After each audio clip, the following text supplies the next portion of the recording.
Welcome to Untying Knots, Minds and Souls Untethered with Perry Clark. This program looks at mental health from unique perspectives and shows you how to manage your life by finding the knots that help you and stay away from the ones that could be a disadvantage.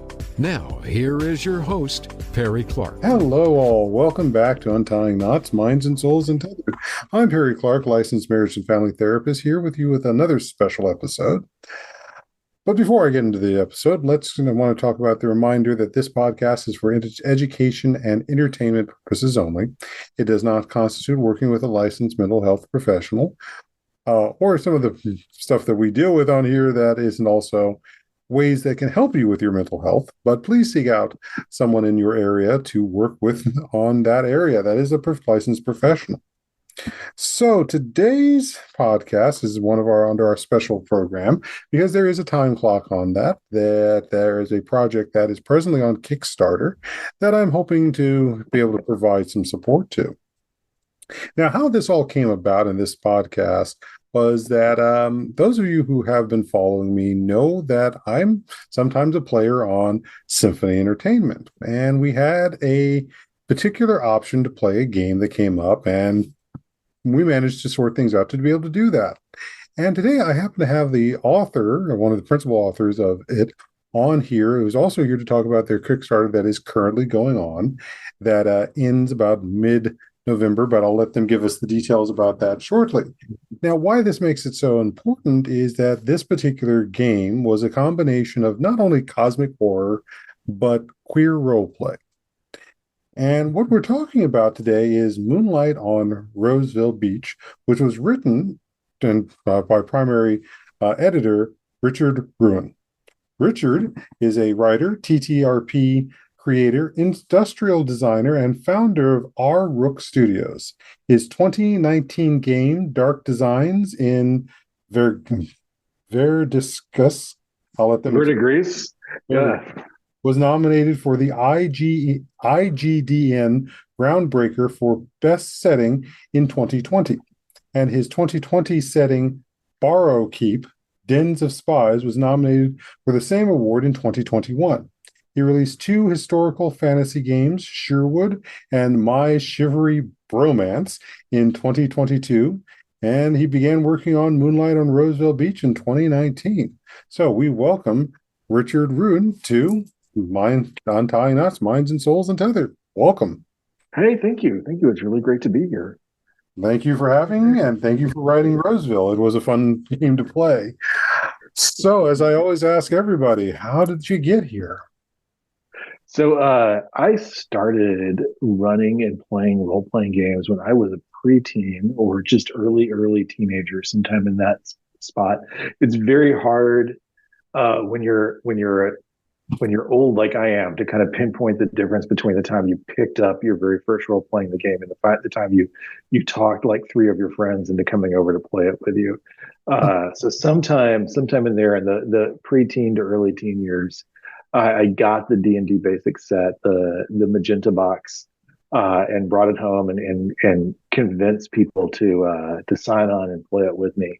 And then it was sort of high school was like a big diversion of superhero role-playing games, and we never really connected with horror role-playing games. It was the one that we never really got to try in high school. And then I moved away for a while for college and didn't do much there.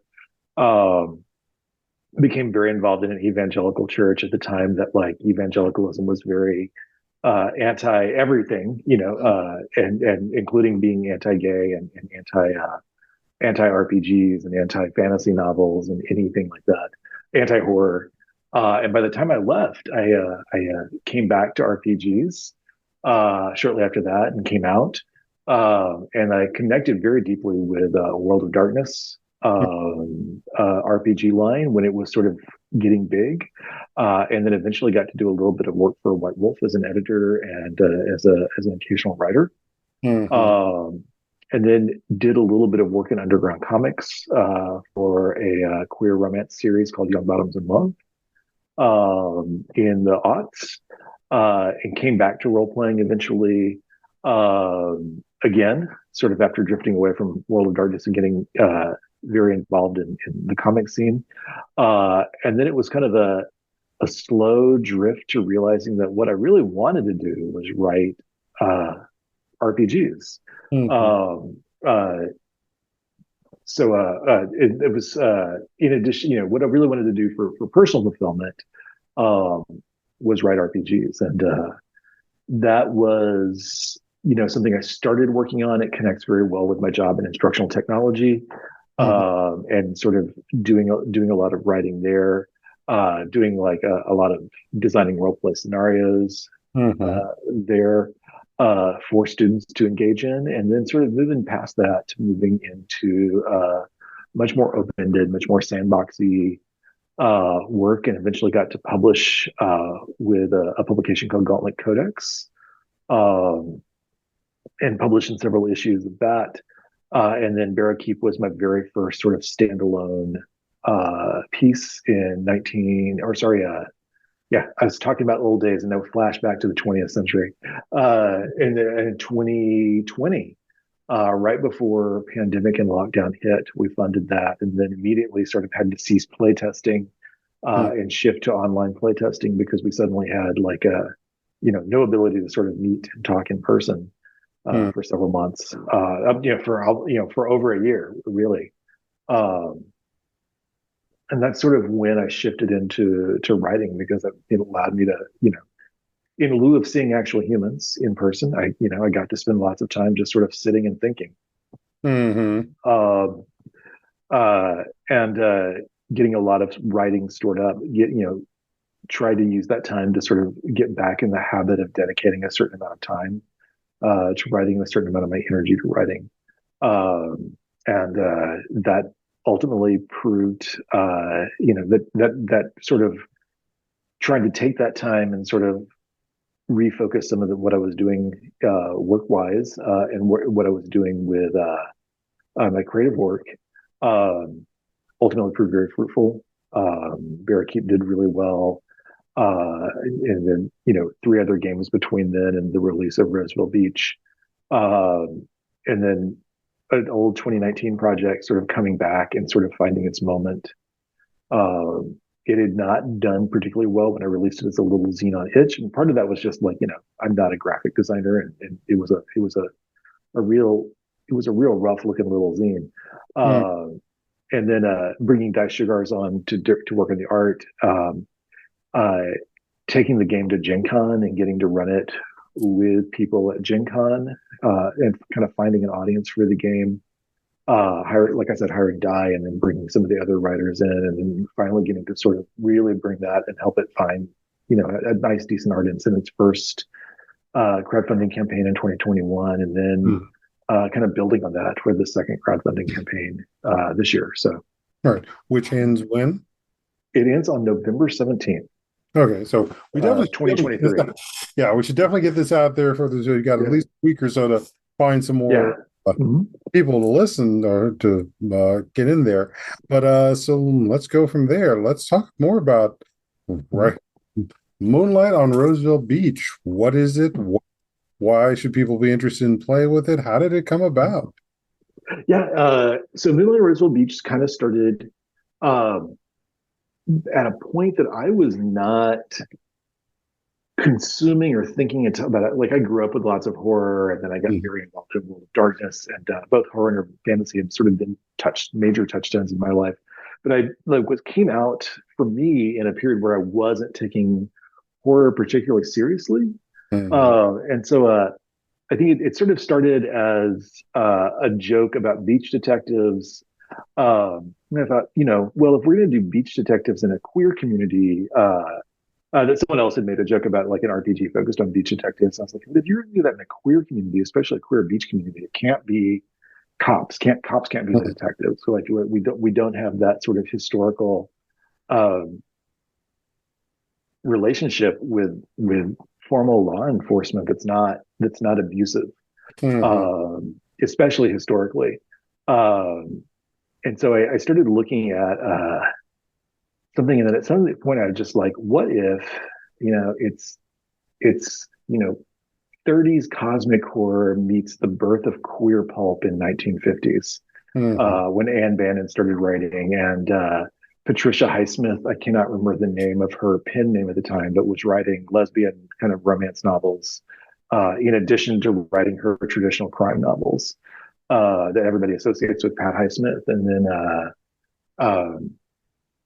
then so many other, The Well of Loneliness, and several other things that either got released as mainstream novels and re-released in pulp format, which happened to a lot of Gore Vidal's work. A lot of, Gore Vidal would be picked up by a major publisher, and then, 5 years later, there'd be a pulp edition of it. So The City and the Pillar is really sort of like groundbreaking gay novel, gets re-released as a pulp edition in the 50s. And then Anne Bannon sort of breaks out and breaks all the expectations of queer pulp writers from French Line and other queer pulps by writing queer characters specifically written for a queer pulp writer, who don't always have these terrible endings. One of the things that queer pulp had sort of started with, when you wrote specifically for queer pulp, is that relationships either ended with a murder or a suicide, or both. And like big publishers doing literary novels could get away with something much more complex, or much more emotionally robust. But pulp publishers were expected to end with either a murder or a suicide, and Anne Bannon sort of just rejected that, and went on to have everything from emotionally neutral endings to just happy endings to most emotionally complex endings that did not involve a gay person dying. Which I know is one of the biggest complaints in the parallels. Was brought up when Brokeback Mountain came out. As Right. the idea, and it's ones that we see in a number of other things. Like I can think of one of the 13th Doctor Who episodes where a friend and I were sitting there, both of us queer, and watching it, and the aspect of, well, thank God they didn't actually kill the gay character at the end. Yeah. They managed to rescue him, and it's just like, had they done that, it's like, we just the sort of bitterness to the episode being that this is how this always has to end for us, which is very counter to the idea that many of us do have happy lives. And then it kind of got mixed with specifically cosmic horror, because that was specifically a kind of variant on horror that was created specifically for the pulps. Like Gothic predates the Gothic, and all of its very, very high literary Gothic and very low kind of penny dreadful Gothic predate the pulps. And a lot of what we think of as horror now wasn't even in existence yet, sort of at the pulp era. But the cosmic horror was something that was sort of born in the Weird Tales era. I mean, unfortunately, created by by a talented writer who was a terrible human being. And definitely picked up by that kind of circle of his friends. But I think there's, we've seen, especially as so much of the pulp canon and the things created in the pulp era, whether we're talking about queer pulp or cosmic horror and Weird Tales pulp, have lapsed into the public domain, which gives people this kind of powerful ability to respond to appropriate and respond to what was going on in those books, and kind of bring in and read experiences that were kind of shut out of those at the time, and that continued to be shut out in sort of simplistic read-throughs, and sort of respond to them and build on them and add to them. Largely because copyright was not maintained during an era when it had to be actively maintained. So both, that's a beautiful argument for the public domain and letting people respond, own and respond to things after a much more reasonable period of time. But it's also those two kind of came together to me fairly naturally, both kind of being born of a need for really popular, really sensationalist, very melodramatic storytelling. Um, that that in different ways both had a little bit of a presence already in the RPG community. You might see queer pulps show up more in the LARP world, um, and cosmic horror show up, classically in Call of Cthulhu or newer games like Trail of Cthulhu and Cthulhu Dark. Um, uh, but both of those had like grounding and awareness already a little bit in the RPG world, and like a burgeoning set of connections between them seemed to be sort of a natural development.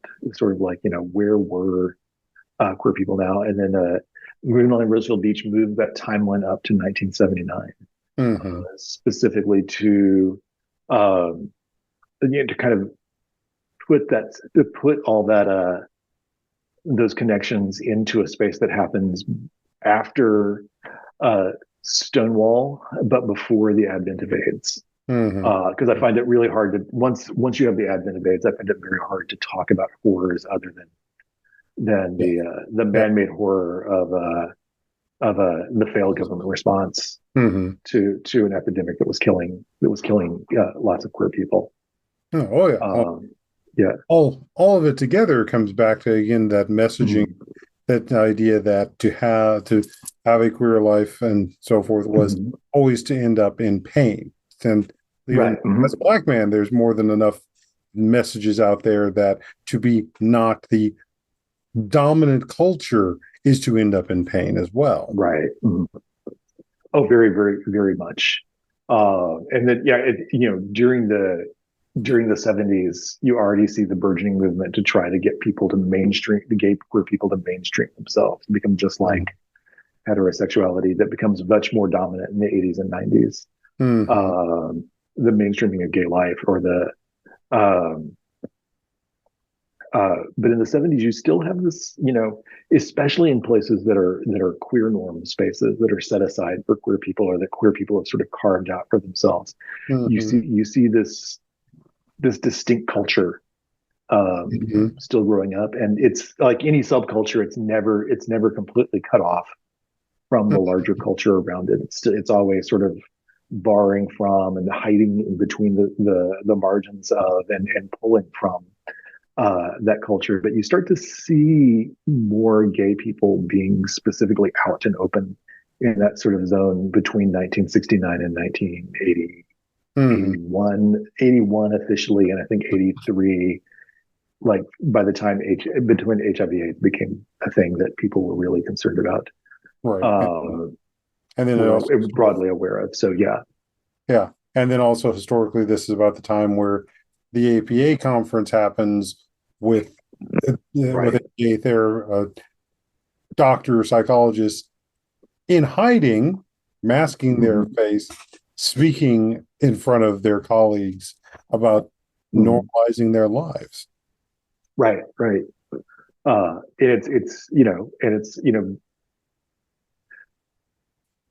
I'm trying to pinpoint the right word, but it's almost, it's surreal to think about that, the sea change that happened with that moment, specifically because, early 70s, before that conference, you have therapists who are not anti-gay, who are engaging in anti-gay therapy because someone came to them and said, like, I'm not comfortable being gay anymore. So they still, I think Anthony Perkins famously went through a therapist who was not anti-gay, was not particularly antagonistic towards gay people, but he went and said, like, I don't want to be gay anymore. And so was taken through anti-gay therapy specifically because that's what he asked for. And because it was because it was treated as a diagnosable illness. So even if the therapist was not antagonistic towards gay people, and I may be mistaken on that. Right. I've heard multiple stories on the context of that, but my understanding is that she was not a particularly anti-gay person. It was a diagnosable illness. And then when the patient showed up and said, like, would you treat me for this? She was like, I suppose I need to.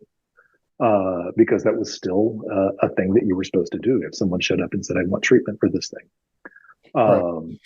Even if it's proved to be not the thing they actually needed. And Right. sometimes it's Right. especially with where I work also as my own mental health provider, it's how much are we looking at trauma and what got normalized around the idea of trauma and that being okay. Yeah. Which I can also see with some of the NPC or non-playable characters that are present in the book when I was reading it to later play it with us on Symphony. So as you talked so much about the pulp novels, so that explains a lot of the artwork that we see in there. How much is based off of that? How much of that artwork had to be actually commissioned, and how much was in the public domain? That everything that Dye used was pulled from public domain databases. Wow. Mainly, the primary source that Dye relies on is Wikimedia Commons, and again, it's because of that. Small presses frequently going out of business very shortly after after they released a dozen novels or so, and there's no one left to renew those copyrights in an era when copyright has to be actively maintained. So a lot of those covers and a lot of that art lapsed into the public domain specifically because those pulp companies were turning over relatively regularly. I did a ton of work to sort of go through public domain databases and identify that work, and then did a lot of blending of the work. So the cover is an actual blend of 3 different pulp covers. The moon portion with the beautiful moon in the sky was one cover. The woman sitting on the porch was one cover, and then the woman sort of sitting on the stool was actually a pretty famous piece that was used in multiple covers by I'm going to mess up his name. I think it's Paul Radar. And then added, and because specifically we want to be on the shelves of game stores, so we pulled out a lot of nudity. Specifically on the cover, there's still sort of like everything in the book still pretty much shows up. The Paul Radar piece that we integrated into the cover was, and I'm going to botch that, man. I apologize to anyone listening who knows how to pronounce his name correctly. But it was specifically sort of, we added a bathing suit to that particular, a top and bottom 2-piece bathing suit to that particular piece, because we know we wanted to be on stores, and we don't want store employees getting harassed. We know lots of stores would not particularly stop, but we also don't want store employees having very concerned people protest things. So we sort of resisted the urge to just kind of use that piece as is.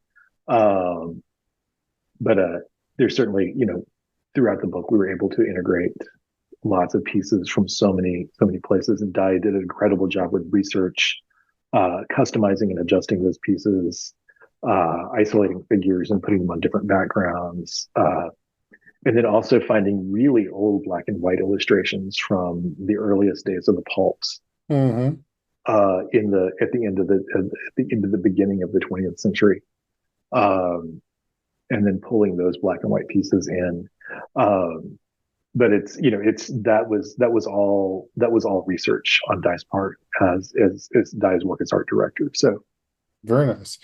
So I guess the question is, what's the elevator pitch to what is Moonlight on Roseville Beach?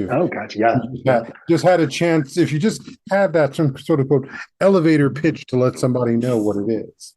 Yeah, I call it a mashup of queer pulp and cosmic horror. It is a tabletop role-playing game in which people play residents of the town Roseville Beach who are living and working in the town for the summer. Usually, I try to pitch. Most people are newcomers to Roseville Beach. This is the first summer they've worked out on the island. It is a gay beach town. Meaning that for the rest of the year, once it gets a little too chilly to go in the water, there's not a lot going on in the town. A lot of the residents, go to look for seasonal work somewhere else. And that is, very much grounded in other queer beach towns, especially on the east side on the eastern coast of the U.S., starting with Rehoboth down in Delaware and going all the way up to uh, uh, Cape Cod, and Provincetown, and then the newer community of Ogunquit, which is a fairly queer space, which has become a fairly queer space, Gotcha. much more recently.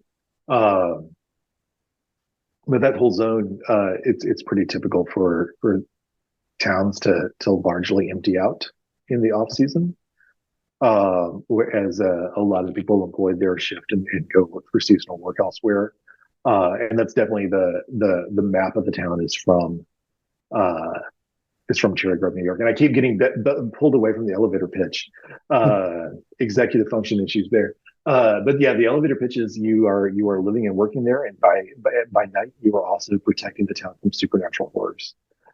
So everybody has a place they came from. They have a job on the island, and they also have a strange thing they've seen on the island that sort of showed them that things are up, that weird things are going on.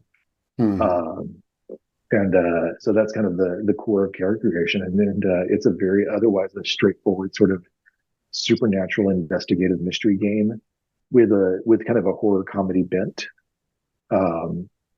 There's lots of puns and gags and jokes throughout the text, but it's a little bit of flexibility on the GM's part, like how grim do you want to go, how serious do you want to go, or be very tongue-in-cheek about it, or be completely tongue-in-cheek, which is another of the I would say not just the pulps you talked about, but something about the shall we say B-rate movies of the 70s as well. Definitely. Especially, I'm a huge fan of 60s and 70s Hammer films. When Hammer just sort of embraced the over-the-top carnivalesque nature of horror filmmaking, and certainly they've always done great horror movies, but there was some time in the 60s up to the mid 70s that they just sort of embraced that kind of carnivalesque nature of horror movies. And you have something I'm going to watch before, probably if I don't do anything else Halloween night, I'm going to be watching Curse of the Crimson Altar and Vampire Circus, which are two of my absolute favorite Hammer films, and they're both big, over the top, absurd costumes and dream sequences and all kinds of kind of carnivalesque moments that I just really appreciate in Hammer films, and sort of bringing that sort of zone in to do horror on Roseville Beach is one of the big inspirations for me. Well, especially you talk about Hammer, where Hammer films, and as far as I can tell, that was also the beginning places where you had horror where it wasn't the happy ending. Yeah. Where you had the sort of evil or whatever it was being so insurmountable that, okay, the characters, they might put up a good fight, but they ended up dead at the end or in some very miserable place at the end of it. They certainly borrowed a lot from that, from the cosmic horror vein a lot of times. And you had like a mix. You had like people who like were self-sacrificing and sort of made sure that other people got to survive. And then you also had like, everything ended up all right, but everybody learned something terrible. And despite everybody surviving, everybody's despondent, which I think is the end of Vampire Circus. And then everybody of those two, nothing works out for anybody and it all ends badly, is certainly Curse of the Crimson Altar. And then you also had a little bit of that show up in American horror in the 70s, even leading up, even before sort of Halloween or the lead up to the big slasher boom that Halloween set off. Right. Well, I mean, it's a perfect example of that. How do you creature not either from the stars or from the biological labs that are creating these problems? And then and several, and you have things like Hammer's Satanic Rites of Dracula, where nothing ends happily for anybody, and Dracula is certainly going to come back, and another satanic cult's going to bring Dracula back any moment now. there's that was sort of a big inspiration and sort of one of the things that sort of I think less deliberately sort of got me to think about the 60s and 70s as the setting for this. But a lot of that was also like, where is a spot where queer people started to think that they could, or started to feel like success and living a life that's quasi open or in any sense possible. And certainly Stonewall was a big part of that. Supreme Court starting to strike down obscenity laws, which certainly bracketed gay literature and bracketed gay clubs,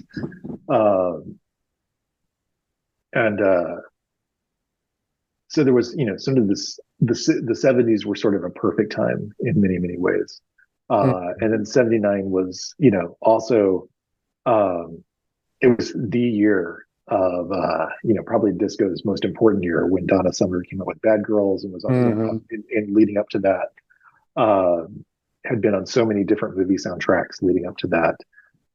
Blondie was huge, right? And so much of the music we think of as cornerstone of 70s gay culture was really sort of like coming out in 1978, 1979. So yes.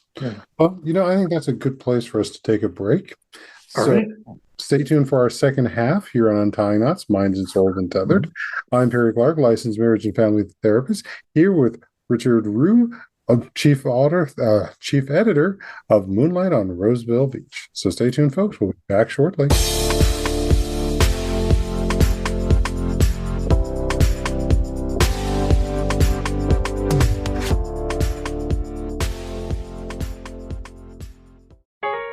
Want to see what Voice America is up to behind the scenes?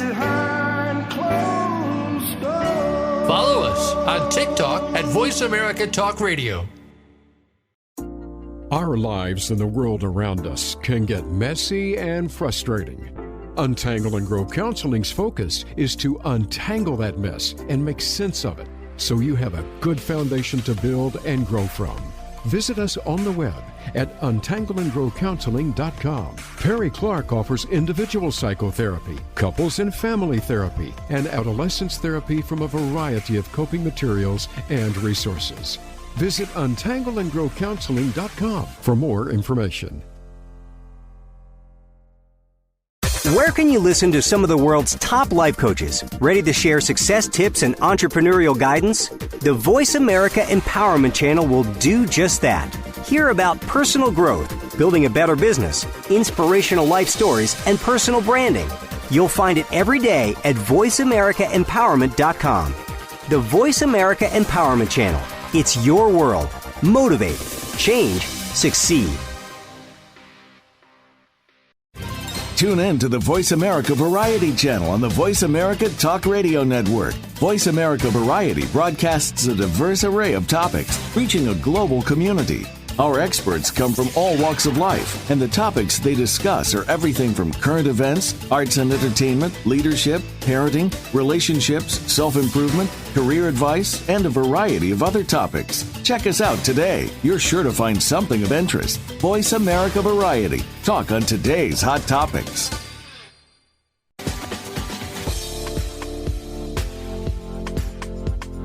You are listening to Untying Knots, Minds and Souls Untethered.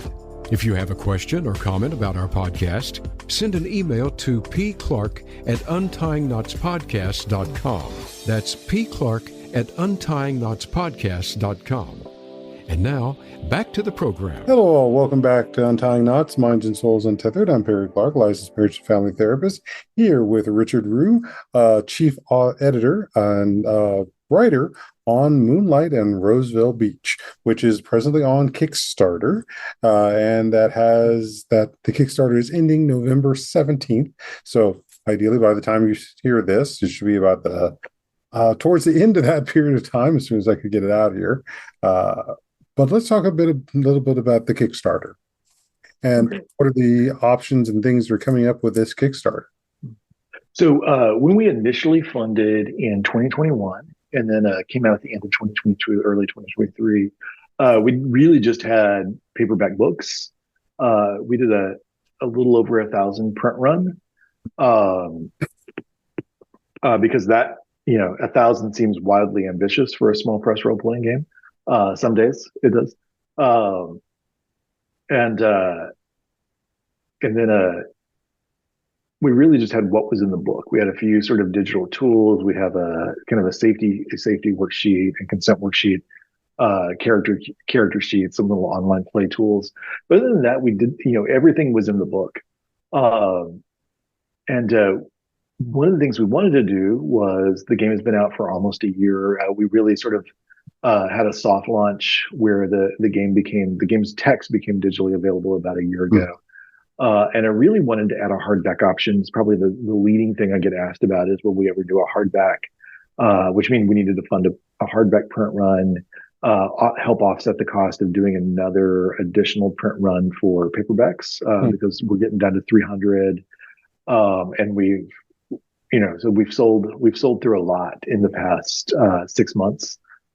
Since we got an Emmy Award in August, which is one of the larger gaming award programs, and then and so it's been, sales have been picking up from that, and we also I really wanted to make sure that we're more mysteries coming out, because we have 5 in the book. That's a lot for some group. They're very, they're one-shot focused mysteries. We got to play one of them when we were on when we did the Symphony Entertainment stream.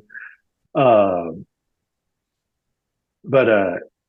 that's probably going to fill a lot of what most people want out of a season. But what I wanted to put some more out there, and I wanted it to be from writers who had not been part of the initial Roseville Beach release. So I wanted to do something called the Rose Island Mystery Series in 2024, where we would have a kind of a subscription-based mystery series, and then get some hardbacks out there, as well as get some money to offset the cost of printing and doing another print run paperbacks.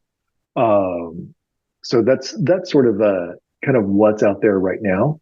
We have a lot of people. I think about half our backers did not know of or have any experience with Roseville Beach when they started, when they came to us. So it's a lot of people who are having their very first experience with Roseville Beach. It's a lot of people who are having their first time getting a print run of Roseville Beach. A lot of them have only gotten the digital, the PDF, or the EPUB before. And so I'm really excited to sort of get that out in people's, physical books back in people's hands, and make sure that we don't have a big gap of books not being available for several months next year. I know that's always, whenever you publish anything independently, one of your big stresses is that your book's going to disappear for a few months on the market shelves because you waited. And I've had this happen before, where you wait till the last minute to sort of get your copies out there. Or to get copies reordered. So we want to make sure that we're kind of thinking ahead, and prepared for any copy shortages, so that as much as possible we can keep games going to stores. The game is sold exceptionally well in stores, so I want to make sure that stores are still able to get copies. I feel like I'm very fortunate that an overwhelming number of my of sales have been to stores, to retail stores.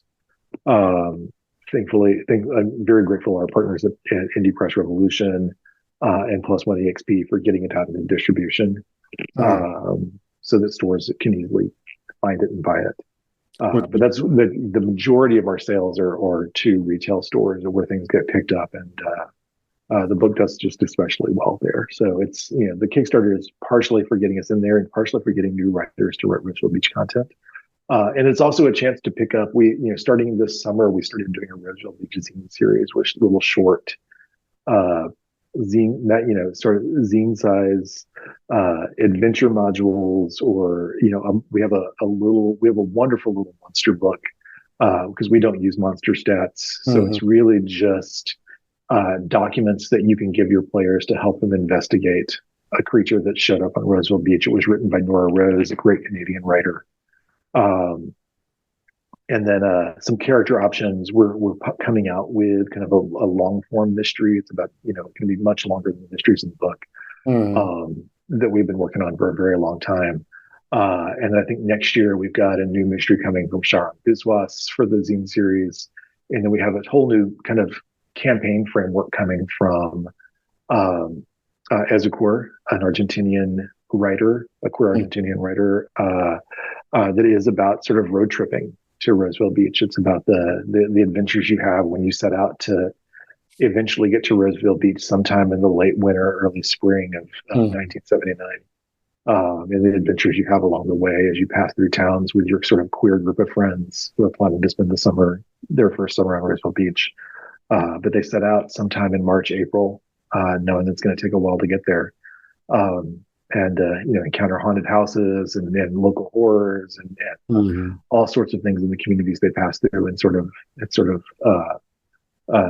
kind of come to terms with Americana and dealing with America in the 70s, while also being queer and aware of the supernatural world around them. So, which kind of also touches on what existed for quite a while, especially in the African American community, the Green Book.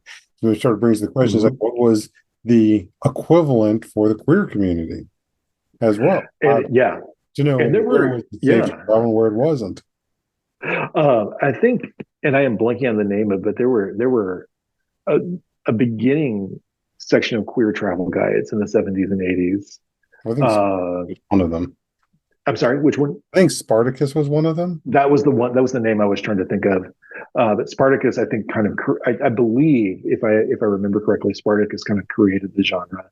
Or at least the queer version of it. Yeah, and that's also the period when I think that PFLAG, Parents Friendly, which originally was just Parents of Lesbians and Gays at that time, but eventually became Parents Friendly, Friends and Families of Lesbians and Gays, used to run hotlines in various communities across the country that were partially they were health hotlines, but partially they were just like, where do I connect with other queer people living in this space? So PFLAG used to run a lot of, and then we also saw the burgeoning, I feel like when I came out in the 90s and aughts, we sort of made fun of them, but they were at the time a really important sort of community resource, both like the really basic sort of baby queer papers, like, we had really serious ones in big cities, but even in little towns, you used to have them, and just basic bar rags, what we used to call just bar rags, where you just those little magazines that had ads and personal ads and like listings of what was going on, because there were no other places to get that info. Those little sort of bar newsletters, and eventually they became sort of nightlife connections and a lot of them have faded and disappeared as the need for them has disappeared. But those were once really important because there were no other spaces to really figure out how did people find out where the gay bars were. There wasn't a section of gay bar in the phone directory.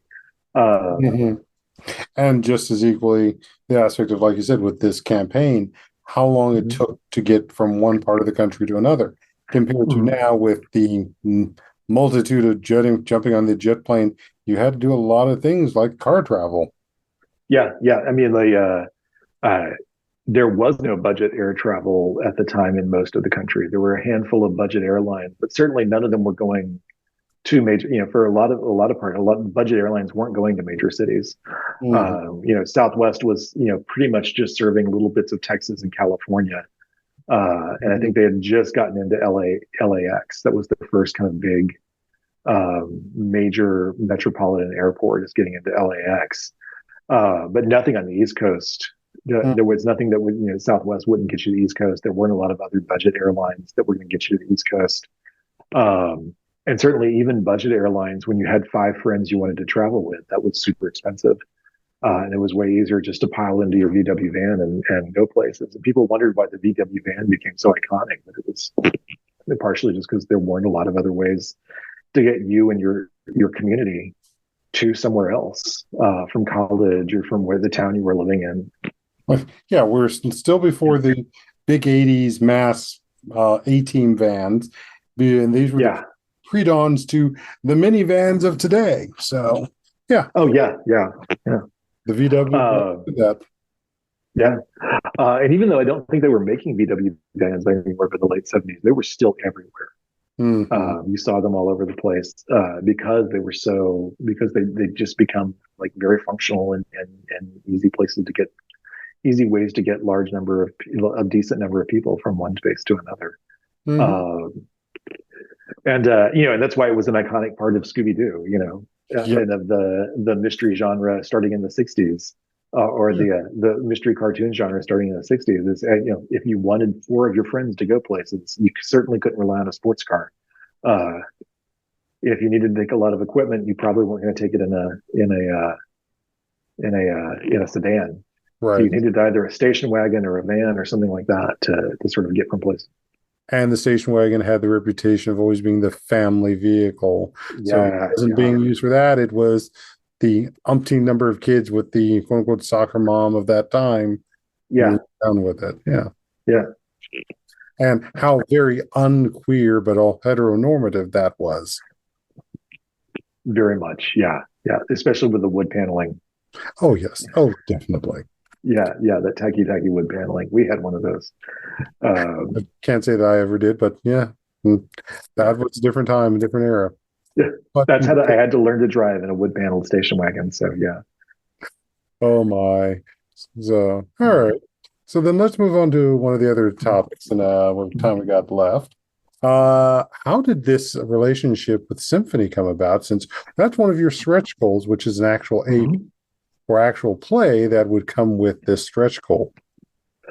So in March during PAX East, which I did not get to go to this year. I'm not very far from Boston, but I didn't get to go to PAX East this year. During that time, Bridget Jeffries just sort of Symphony Entertainment, the founder of Symphony and the sort of powerhouse behind Symphony, just sort of messages me out of the blue and say like, "Hey, I just saw your game I think it's Paradox Games, which runs IPR for PAX and PAX East and PAX Unplugged, and is really excited by it. And I was like, this is really fantastic. And I started connecting with Bridget a little bit, and then really get to talk to her a lot in sort of April and May, and we start planning what became the one shot stream in June as part of like Pride Month, which also was this year celebrating independent horror games.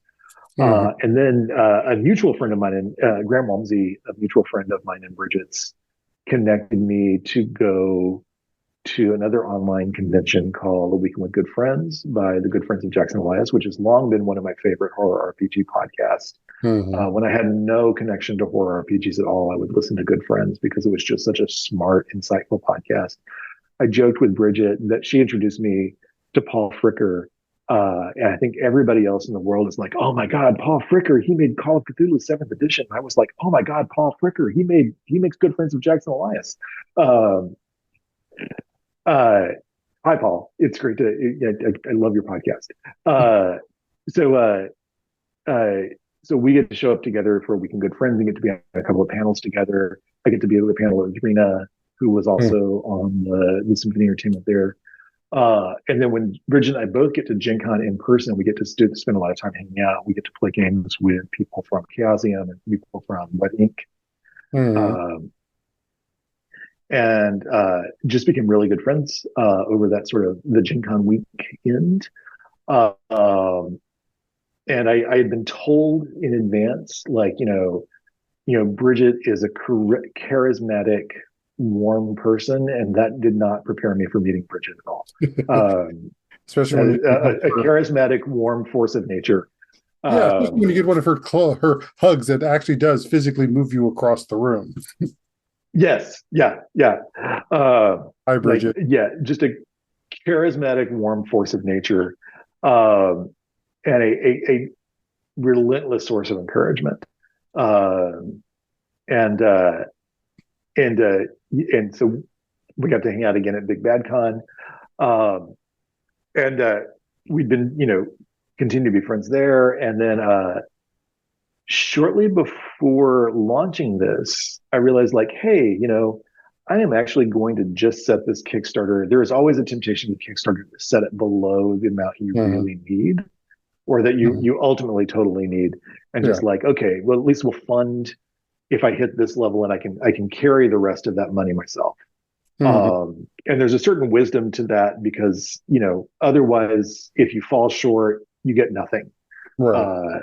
As opposed to like falling $500 short and getting $3,500 and $500 of your own money, and making it. There's a certain wisdom to being like, set it to 33,000 because you can carry like X amount of money, X amount of money you need. You'll at least get 3,000. But I was like, no, I'm just going to set it to what I actually need. After working with several printers and getting several really good quotes. And then, so set it to what I need, added the money I needed back in for, to pay for the mystery series, which Bridget was one of the writers on the mystery series. Shortly after we met at Gen Con, I was like, do you just want to be one of the writers for this mystery series? And, really enthusiastically said yes. And I think she's the only person on the mystery series who's not like a local person in New York City. And then shortly before, I was like, well, if we go over, I can clearly think of lots of things to do with the money, but the thing that I'm most excited about is putting money back into the larger world of queer and marginalized creators making horror content for RPGs and horror content for adventure, streams, actual play, podcast. Because I think that horror is such a powerful, useful, wonderful genre that has so much going on in it. It has everything from really heroic horror like Clive Barker's Nightbreed or Catherine Bigelow's Near Dark, which are very much about heroism, or you have you have horror that's about tragedy, that's about despair, that's about you have just horror is such a powerful genre for the ways it connects with different sorts of human emotions, and clearly horror connects beautifully with other things that rely on human melodrama. So horror and romance, or horror and romantic tragedy, horror. And I think one of the reasons we see so many horror monsters come out in YA fiction is that YA fiction is so constantly, relentlessly dealing with, where do I fit in this world? And horror has such a way of messing up and problematizing the way we expect the world to work. And so it has this long tradition of sort of messing up and problematizing the way we expect the world to work. So I said, shortly before the Kickstarter launch, I said, Bridget, do you just want to be like Symphony Entertainment to be a stretch goal where I would give you, and we talked about a specific figure, and I don't like to talk about specific figures. We don't have. Like I said, like, yeah. I said, like, what about if I gave you either a grant or a sponsorship for X amount of money? And like on the vague agreement that you're going to do something with Roseville Beach, but I don't have creative control of what you do. Like you're going to do something multi-session with Roseville Beach, but I'm not going to have creative control of that or any sort of like veto power or anything. And Bridget was super enthusiastic. I talked to a few other great actual plays and podcasts about doing the sponsorship too. So I think once we finish working with Bridget, we're going to get to work with Anne the Gnome, who runs a queer stream mainly focused on D&D and video games. And then I think after that, we're going to work with Plus One EXP, which recently sort of broke off from its kind of corporate overlords and is now run individually by Tony Lucinda and co-owned by two queer people who've been working with him on that stream since the beginning. And I know he was really excited to get Keegan and Sarah involved in sort of owning and managing that kind of organization, that company, and having some authority instead of just kind of being sort of quasi-volunteer, kind of quasi-employee. And so it's really, really interesting and really exciting to get to work with those three different. And then also we're, one of our stretch goals is to give Ezekor, who's, working on that, a grant to expand her work on that one issue about, that road trip issue of the Roseville Beach scene into either a game or a mini game, or go in any sort of direction she wants to go with that's not necessarily under my editorial control. And like once she's done, she and I'll get to talk about, like, do you want me to publish it? Do you want to publish it? Do you want to fund it? Do you want to bury it and never think about it again? Like, but get a grant out to Ezekor to sort of talk about, like, say, like, what do you want to do with this? Beyond like me having, writing for a zine series that I ultimately am the editorial control over and I'm publishing. What do you want to, how do you take this idea and play with it and see what you want to do with it? And she was really super enthusiastic about that. So we'll be doing a grant, if we make that for her. So that's sort of how we took a lot of what Bridget and I had done this summer. And I want to see about, like, getting Roseville Beach stuff out there that's not created by or for me. Or that's necessary. Just the already pre-made module that's in the in the game, showing some of its versatility of how it can be used as a setting for and without me running the show, because I feel like that's also very important. If you want to give people sponsorships or grants, clearly there's a place for, like, hey, I'm sponsoring you, could you make this thing for me to support my Kickstarter or whatever. But I think there's also one of the things I'd really love to see is just more people saying, like, hey, here's a thing, I'd like you to play with it and do what you're going to do. Because I think one of the most important things that role-playing games do is eventually give up control. Like, eventually you don't, even very tightly framed things, like eventually you're going to play Lady Blackbird or Apocalypse World or Cthulhu Dark. And the Bakers and John Harper and Graham Walmsley are not in charge. Once that gets to your table, they're not in charge anymore. And I'd love to see that happen a little more with sponsoring APs. Which becomes, on the mental health side of it, quite an advantage and a place that a lot of people get to finally have that explore and control, which you don't necessarily always get in life. And especially if you're in some of these places where you are always looking over your shoulder to live. Right. Yeah. So I look at it this way. I'm looking forward to having this reach that point for the book itself, but also for the AP, which I know as we're recording it right now, you're like under $100 away from hitting that stretch goal for the AP. Yeah. So I'm just refreshing the page now, and I think, we are I think we're $86 away.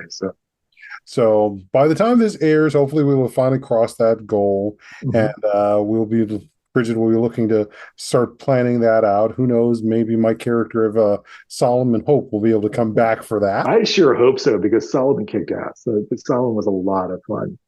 Thank you. And like, big friggin' flirt. Yeah. Thank you. Yeah. Putting on my leather daddy components there. Oh yeah, definitely 100%. And which is also showing the breadth and span of the various ways we are as queer people. Yeah, definitely. And one of the reasons I think it's important for me not to have, like, this control over APs or people try to riffing on the system or building off of the system and doing their own thing is I don't have a definitive queer experience. And I'm coming to realize I'm not sure there is a definitive queer experience. I had, like, the long closeted period and the really struggling to come out, and that's not where everybody is, and that's not what everybody went through.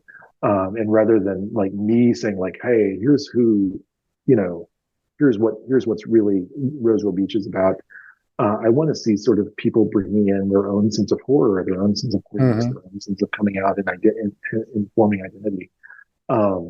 Bringing all those things together. Beautiful. And sort of, Roseville Beach is ultimately a setting. It's a nice set of rules, but, like, the rules are not nearly as important as that meeting of horror and queerness, which I don't have the definitive interpretation of. Very good. So where can folks find you to support you, the Kickstarter and such, as we wrap up? Yeah, you can find me at r-rook.studio, and that is my website. Or you can find me, no spaces, no dashes, no anything, just r-rook studio on both Twitter and Blue Sky. Or if you just, wherever fine internet is sold, as my friend Darrow Ross likes to say, r-rook studio on itch or all sorts of other, Dice Camp, all sorts of other places. Just you can Google us, start looking for r.rook or r-rook on other sites, and you can find us there. But the three big ones are my website, r-rook.studio, and then r-rook studio on both Twitter and Blue Sky. Are the places I'm most active, and it's probably easiest to track me down there. So, and we will try to have the Kickstarter link also in the show notes for this as well. So please, folks, go out there and support it, and also introduce it to those, if you're a gaming group or some queer people who like games and geekdom and such, introduce it to them so that we can see this made, and there's more of our stories out there as well. Great, fantastic. So, Richard, I want to thank you for being on here, and glad I could help try and promote the Kickstarter too. Because Harry, it's great to see your face, and it's thank you so much for having me on. So. Not a problem. So, just for those out there, it's like I'm not getting any type of kickback from this. The kickback I'm getting from this is continuing to get a chance to play, and that's the thing I'm looking forward to as well. Whether it's Solomon or something else I can create. Fantastic. All right. So thank you so much. And we'll be back for another episode soon. So stay tuned here on Untying Knots, Minds and Souls Untethered. Have a blessed one, folks. Bye.